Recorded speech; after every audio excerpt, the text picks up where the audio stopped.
रत्नागिरीतील गणपतीपुळे मंदिरातही अंगारकी चतुर्थी निमित्त गर्दी पाहायला मिळते। आढावा घेतलाय अमोल मोरे यांनी।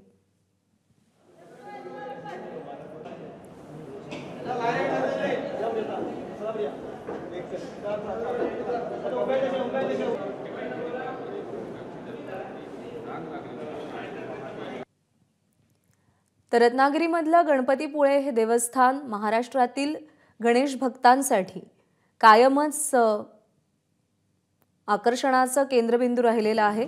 गणपतीपुळ्यामध्ये दर अंगारकीला चतुर्थीला गणेश भक्तांची मोठी गर्दी असते आणि यावेळी अंगारकीला अशीच गर्दी पाहायला मिळते। अंगारकी निमित्त राज्यभरातल्या मंदिरांमध्ये बाप्पाच्या नामघोषाचा गजर सुरू आहे आणि अगदी पहाटेपासूनच लांब रांगा मंदिरांमध्ये बाप्पाच्या दर्शनासाठी लागलेल्या आहेत। आता मी सध्या गणपतीपुळेमध्ये आहे।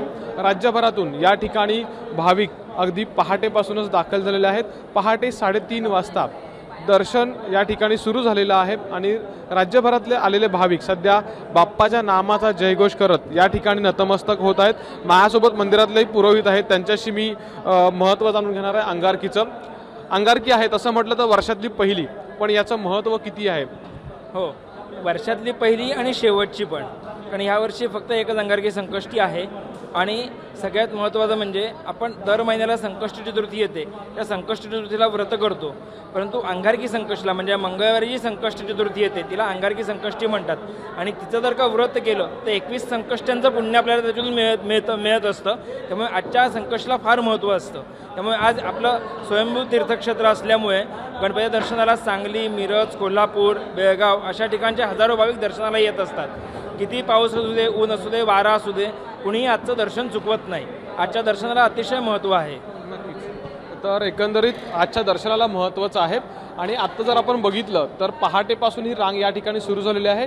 साधारणपणे 70,000 ते 1,00,000 भाविक अगदी या दर्शनासाठी येतील असा अंदाज इथल्या देवस्थान समितीचा आहे किंवा मंदिर समितीचा आहे आणि पाऊस जरी असला तरी भक्तांमधला हा उत्साह तसाच कायम आहे। कॅमेरामॅन महबूब शेखसह अमोल मोरे, एबीपी माझा, गणपतीपुळे, रत्नागिरी। एबीपी माझा, उघडा डोळे बघा नीट।